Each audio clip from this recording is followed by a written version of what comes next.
Subscribe कीजिए topper साहित्य YouTube channel को और बेल आइकन को दबाइए हमारे लेटेस्ट वीडियोस सबसे पहले देखने के लिए।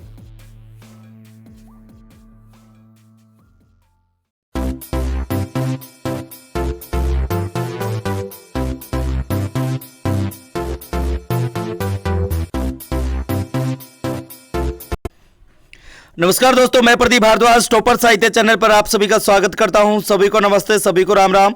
देखिए, ये जो मॉक टेस्ट सीरीज है, आज मॉक टेस्ट सीरीज का नंबर है 8 और उससे भी पहले सभी नोटबुक और पेन साथ में रखें और जब भी आप आंसर दें क्वेश्चन नंबर के साथ ही आंसर दें ताकि कंफ्यूजन ना हो कि आप किसका आंसर दे रहे हैं और किसका नहीं। और ये जो सीरीज होगी ये 5000 क्वेश्चन की सीरीज होगी और इससे पहले 7 सीरीज आ चुकी हैं, मतलब 70 ऐसे क्वेश्चन आपके पास पहुंच चुके हैं जो कि काफ़ी मशक्कत के बाद, मेहनत करने के बाद आप तक पहुंचते। ओके, आपका टाइम वेस्ट ना करते हुए चलते हैं आज पहले क्वेश्चन की ओर। पहला क्वेश्चन आपके सामने आ चुका है, व्याकरण शब्द में किस धातु का प्रयोग है? ऑप्शन नंबर ए क्री, या ऑप्शन नंबर बी वक्री, या फिर ऑप्शन नंबर सी व्री, या फिर ऑप्शन नंबर डी री। तो फटाफट इसका आंसर दे दें एक बार। इंपॉर्टेंट क्वेश्चन है, व्याकरण को पढ़ते हैं लेकिन हम थोड़ा सा ध्यान नहीं देते हैं, तो देखते हैं इसका सही आंसर कौन देने वाला है। तो एक बार अपने सही आंसर को चेक कर लेंगे। यहाँ पर फिर से आपको थोड़ा सा सोचना पड़ रहा है कि हाँ यार, प्रदीप सर ने क्वेश्चन तो बड़ा अच्छा पूछा है कि व्याकरण को पढ़ा तो है बड़े बड़े इंस्टीट्यूट में, बड़े बड़े चैनल पर, लेकिन उन्होंने ये नहीं बताया कि व्याकरण में किस धातु का प्रयोग है। तो यहां पर एक बार चेक कर लेते हैं, देखते हैं किसका आंसर सही है। अब यहां पर देखिए, जिसका भी ऑप्शन नंबर ए वो क्या है सही। देखिए, व्याकरण जो शब्द है वी जमा आ उपसर्गो जमा क्री धातु जमा लयुट प्रत्यय के योग से बना है। तो आप याद रखेंगे, व्याकरण जो शब्द है उसमें क्री धातु का प्रयोग है। अगर उपसर्ग पूछा जाए, कोई भी आपसे पूछे तो आप बताएंगे वी जमा आ उपसर्ग जमा क्री धातु, और प्रत्यय की बात अगर पूछी जाए तो लयुट प्रत्यय। यहां पर एक और चीज आप सीख सकते हैं, उपसर्ग हमेशा कहां लगता है? किसी भी शब्द के आगे, और प्रत्यय कहां लगता है? सबसे पीछे। Point clear? अब चलते हैं अगले क्वेश्चन की ओर। अगला क्वेश्चन आपके सामने आ चुका है। देखिए इधर 34 में समास है। समास भी आपने बहुत पढ़े होंगे, लेकिन आज जबरदस्त और अल्टीमेट क्वेश्चन है। मैं आपको बताऊंगा कि ये कैसा इंटरेस्टिंग क्वेश्चन है। पहले तो बताइए 34 में समास कौन सा है? द्विगु है, या ऑप्शन नंबर बी द्वंद्व, या अव्ययभाव, या कर्मधारय? देखते हैं इसका सबसे पहले आंसर कौन देता है। और यहाँ पर फिर से कन्फ्यूजन क्रिएट हो चुकी है, किसी का कुछ आ रहा है, किसी का कुछ आ रहा है। लेकिन सबसे पहले अपने आप से पूछो कि आपके दिमाग में क्या आ रहा है। ऑप्शन नंबर मैं बता देता हूं, टेंशन ना लें। और कुछ ने तो आंसर दिया है, तो आपके दिमाग में आया ऑप्शन नंबर ए। प्यारे बच्चों, यहां पर ध्यान से सुन लो, ये जिसने भी ए को चूज किया वो क्या है? बिल्कुल गलत। क्या बात होगी सर, कैसा क्वेश्चन है? 34 में द्विगु समास नहीं है, क्योंकि काउंटिंग आपने तो अभी तक यही पढ़ा है कि काउंटिंग जहां पर वो द्विगु समास होता है।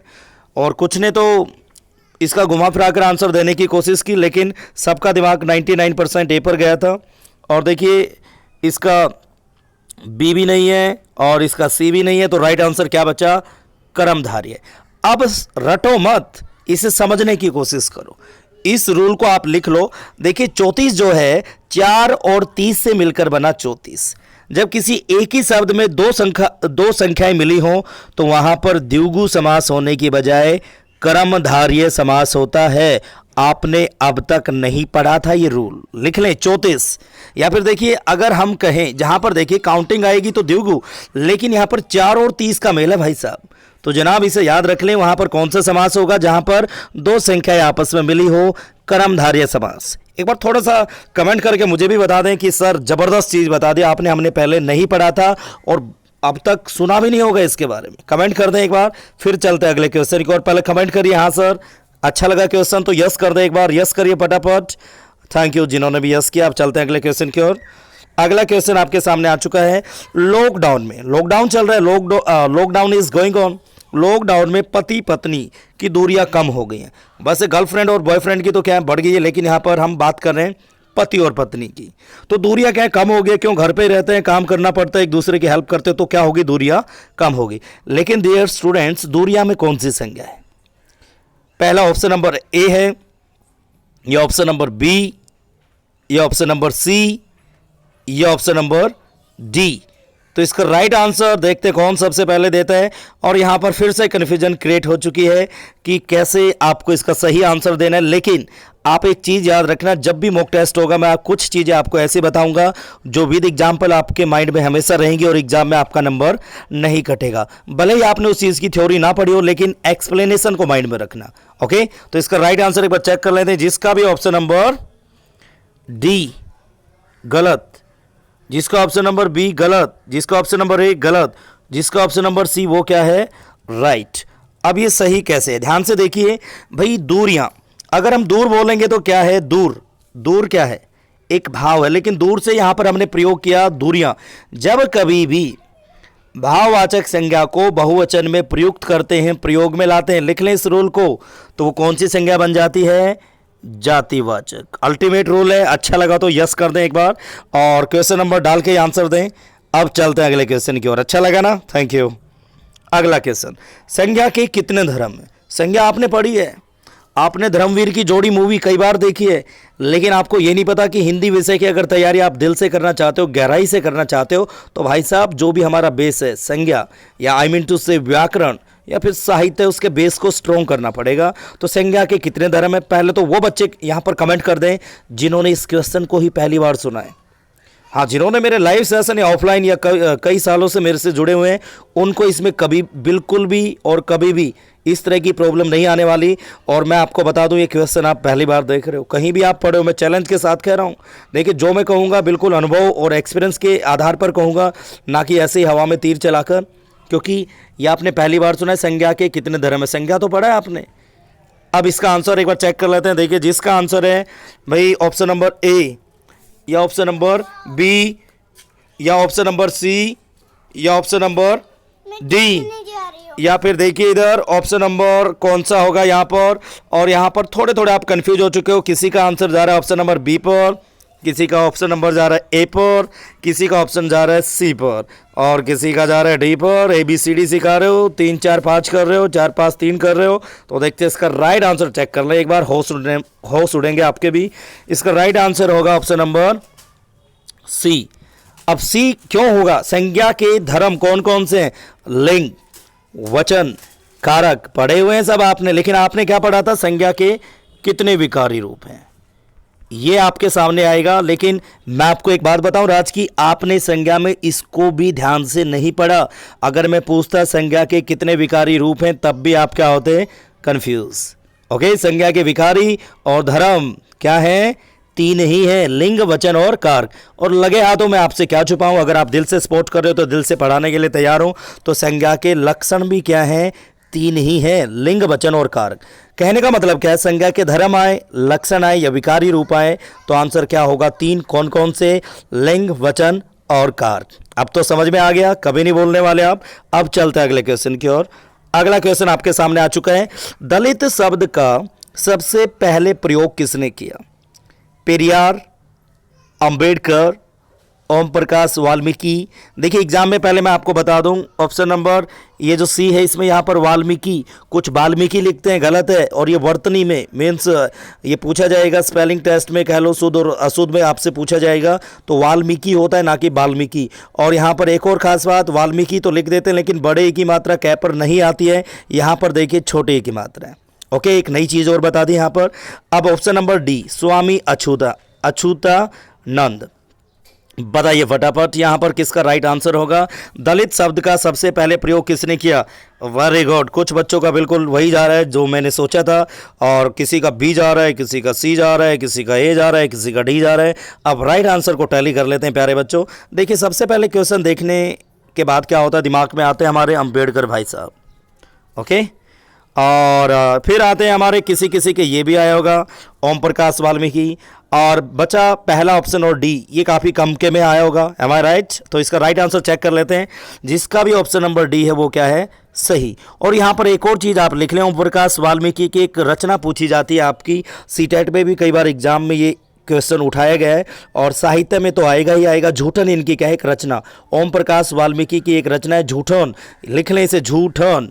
ओके, अब चलते हैं अगले क्वेश्चन की ओर। ओके अगर क्वेश्चन को एंजॉय कर रहे हो और मज़ा आ रहा है तो एक बार यस कर दें, एक बार यस कर दें और वीडियो को लाइक ज़रूर कर दें। और जो भी साथी नए चैनल को सब्सक्राइब जरूर कर ले। और जो पहली बार वीडियो को वॉच कर रहे हैं, डेली रात को 8 बजे वीडियो आपको हर हाल में मिलेगी। आंधी आए या तूफान आए वीडियो जरूर मिलेगी आपको, तो 8 बजे जरूर आएँ। और वीडियो अगर अच्छी लगे तो दोस्तों को बताएं और शेयर करना ना भूलें। हाँ जी, क्वेश्चन नंबर 6, 2008-19 का सलाह का सम्मान किसको मिला है? यहाँ से एक क्वेश्चन पक्का आएगा इस मॉक टेस्ट सीरीज में से, आपका कोई भी एग्जाम हो या होने वाला है। जावेद अख्तर, विश्वनाथ त्रिपाठी, या option number C doctor Manager Pandey, या फिर option number D Asghar Wajahat. What will be the right answer? Right answer को एक बार टैली कर लेते हैं। तो देखिए यहाँ पर फिर से कंफ्यूज हो चुके हैं आप, तो राइट आंसर एक बार चेक कर लेते हैं। जिसका ऑप्शन नंबर डी है, जिसका ऑप्शन नंबर डी है वो क्या है? गलत। जिसका ऑप्शन नंबर सी गलत। जिसका ऑप्शन नंबर बी सही। जिसका ऑप्शन नंबर ए गलत। यहाँ पर एक खास बात मैं आपको बता दूं, हिंदी अकादमी द्वारा और दिल्ली सरकार द्वारा यह सम्मान दिया जाता है, इसे भी लिख लें। और प्रति वर्ष अगर साल में एक बार मिलता है 5 लाख रुपए, और इसमें आप कहेंगे अप्रिसिएशन लेटर मिलता है और प्रतीक चिन्ह मिलता है और एक शॉल भी मिलता है, ये भी आप याद रखेंगे। रही बात, अब ये तो हो गया विश्वनाथ त्रिपाठी। इंपॉर्टेंट क्वेश्चन है, 2018 और 19 का सलाह का सम्मान किसको मिला? विश्वनाथ त्रिपाठी को। यहाँ पर एक और चीज़ आपको ध्यान रखनी है, अगर हम बात करें जावेद अख्तर की, 2017-18 में इनको भी मिला था। अगर हम बात करें मैनेजर पांडे की, 2016-17 में इनको भी मिला था। और अगर हम बात करें किसकी, असगर वजाहत की, तो इनको मिला था 2015-16 में। क्या मिला था? सलाह का सम्मान मिला था। तो अपने आप में एक ही क्वेश्चन में हमने कितने सीख लिए? 4 क्वेश्चन आपको बता दिए और 6-7 वैसे ही मैंने बता दी दिल्ली गवर्नमेंट द्वारा, कह लो दिल्ली सरकार द्वारा और हिंदी अकादमी द्वारा ये सम्मान दिया जाता है। तो क्वेश्चन कहीं से भी घुमाकर पूछ लिया जाएगा तो प्लीज़ लिख लें। लिख लिया तो कमेंट कर दें, फिर आगे बढ़ते हैं। लिख लिया सभी ने? कमेंट करिए एक बार। ओके, लिख लिया, वेरी गुड। अगला क्वेश्चन, 2018 में post box number 2003 Nala Sopara किसकी रचना को साहित्य अकादमी पुरस्कार मिला है? ये 2018 की बात है और साहित्य अकादमी पुरस्कार हर एग्जाम में पूछा जाता है कि किसको मिला। बताइए फटाफट किसको मिला। ये क्या है? साहित्य अकादमी पुरस्कार कब का? 2018 का, याद रखेंगे।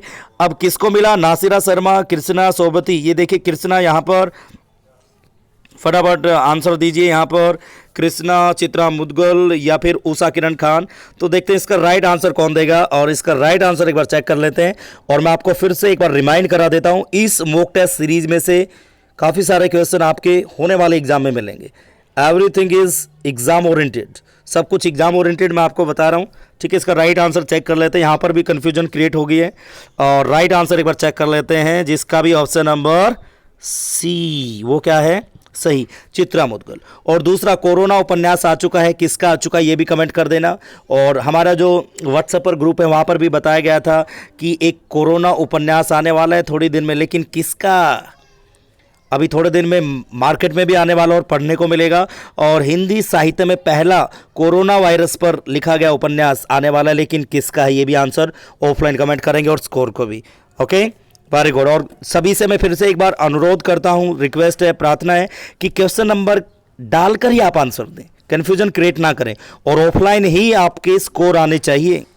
ऑफलाइन स्कोर नहीं करोगे तो मैं समझूंगा आप मुझे सपोर्ट नहीं कर रहे हो, बस आप टाइम पास के लिए यहाँ पर आते हो। देखिए फिर मैं भी टाइम पास वाली वीडियो बनाऊंगा, मैं आपके लिए कुछ अलग चीज़ें ढूंढ कर लाता हूँ, बड़ा टाइम लगता है। Okay, thank you. जो ऑफलाइन कमेंट करेंगे, कौन कौन करेगा बताइए, और कौन कौन दिल से सपोर्ट करेगा टॉपर्स साहित्य को और प्रदीप सर को, कौन कौन चाहता है यह प्लेटफॉर्म साहित्य के लिए, हिंदी विषय के लिए रामबाण बने, सभी को घर बैठे साहित्य पढ़ने को मिले। कौन कौन चाहता है कमेंट कर दें एक बार।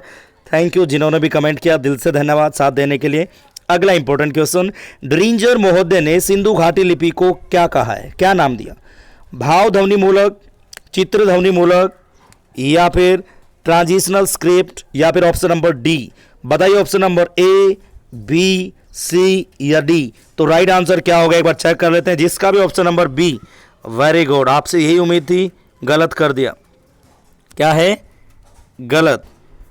ओके, अब हम बात करते हैं ऑप्शन नंबर ए भी किया है कुछ ने, वेरी गुड, ये भी गलत।